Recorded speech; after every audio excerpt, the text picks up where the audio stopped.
Hey guys, welcome back to Fantasy Football. This is game week 29. The deadline is in 4 hours' time. And we're going to look at how we did last week. As you can see, 73 points above the average.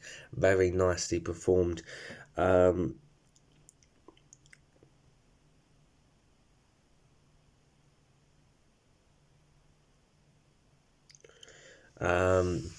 Quickly just reading some articles on Haaland. But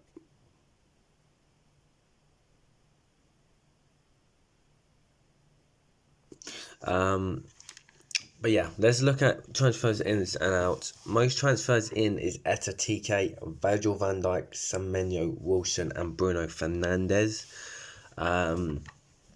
And out being Erling Haaland, who is injured but has a 75% chance of playing against Forest. Morgan Rogers, Rice, who is also expected to be injured, did play 75 minutes against that Chelsea game. Florian Wirtz and Mukiele. The most transfers in is Virgil van Dijk, and the most transfer captain last week was Erling Haaland. Moving to points, as you can see, 73 points there. Ruffles in goal didn't do as well as I thought he would in their game against Bournemouth, but it's okay. Gahey 6 points, Timber 8 points, Gabriel 9 points, and Van Dijk 7 points. Are very good despite Liverpool and Arsenal didn't get a clean sheet. Virgil van Dijk did get a goal in that game against West Ham. Gabriel also got an assist in the game against Chelsea. Defensive contributions as well. And Timber, if my mouse is going to work, did get a goal as well. So that's where all the points have come from. Gahey did get a clean sheet against Leeds there, 1-0. And Bemo with 2 points, played 85 minutes, didn't do much, unfortunately. Anderson again played 90 minutes, no DEFCON points this week, and did get a yellow card, which is disappointing to see that. But however, Bruno Fernandes, vice captain, Erling Haaland didn't play. Bruno becomes the captain, and we've picked up the points there. 2 minutes for 90 minutes, a goal, 5 points, assist, 3 points, and bonus points all in there. Fantastic from Bruno. Declan Rice gets 5 points, assist, and the minutes played.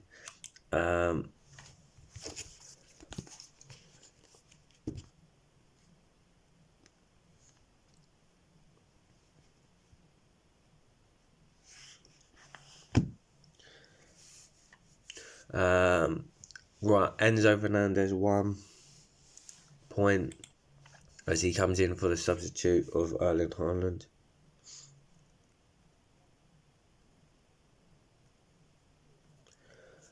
Um, 85 minutes played again. Enzo has to go.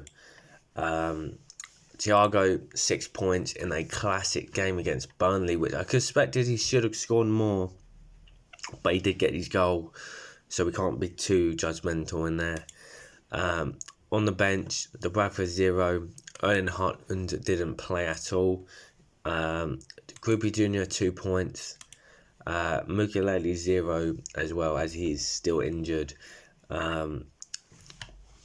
Which means there are green arrows this week, which is thank God.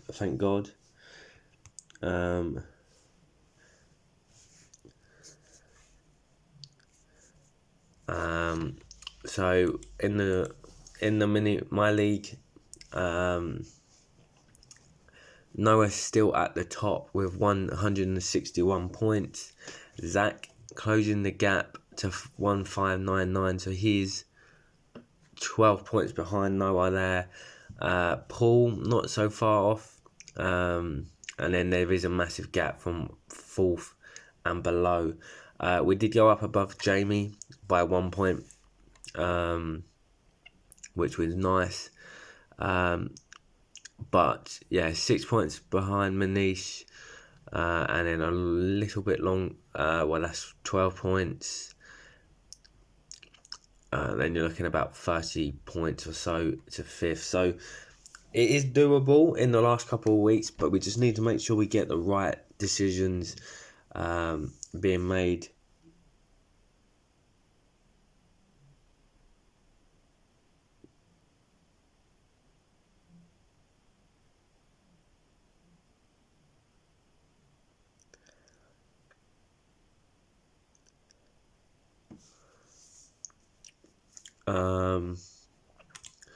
That's good. So coming into this week, mid-game week, we've not made any changes. We got 1 million in the budget.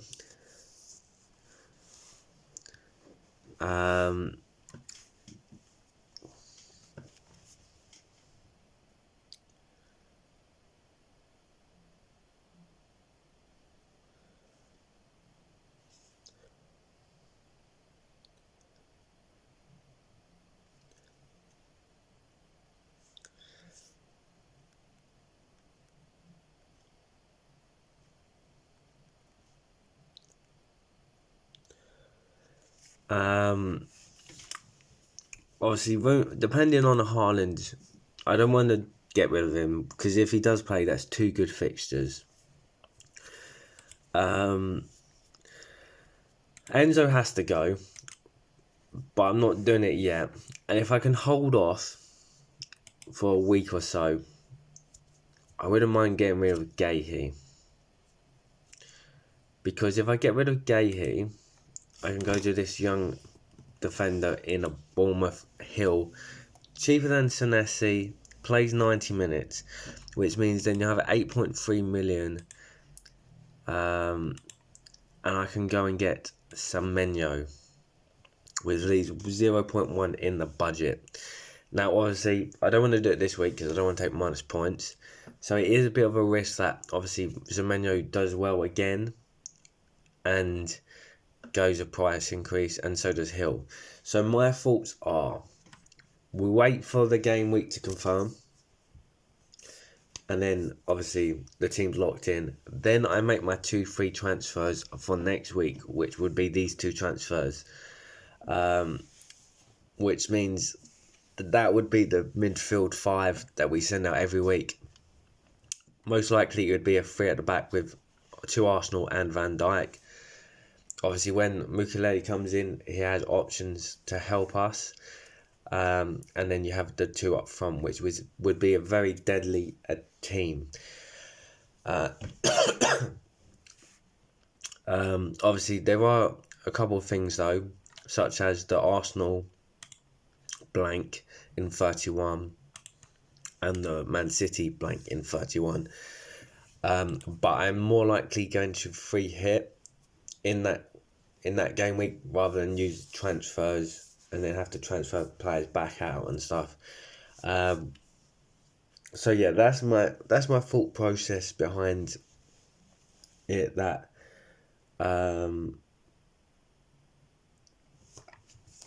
that obviously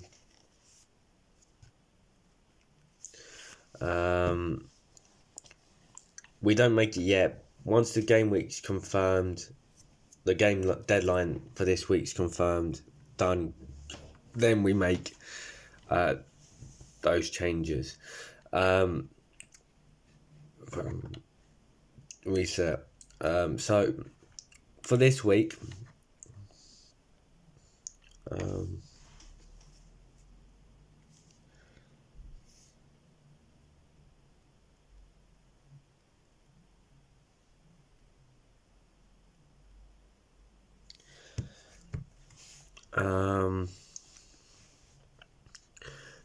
I think it will stay the same with the 4-4-2, which means Ruffles against Leeds is a great fixture for Sunderland, and a good fixture for Leeds, to be fair.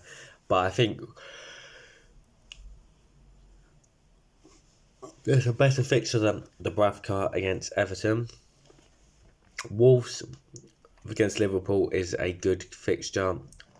Double up against Arsenal against Brighton can go either way, but I do think Arsenal should.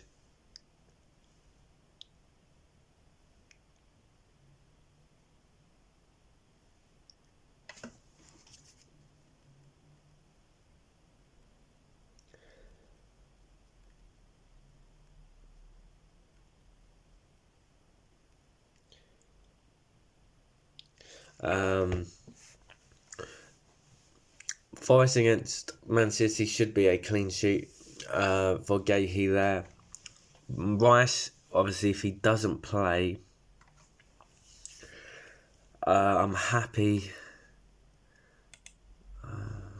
Brentford, I don't know. Did Krupi play all 90 minutes? 80, 88. It's not. We'll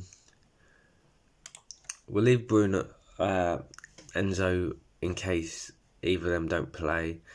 And Bemo, man, against Newcastle, good fixture. Bruno will be vice once again on the odd chance that Man City don't play Erling Haaland. And then Thiago up top against Bournemouth as well.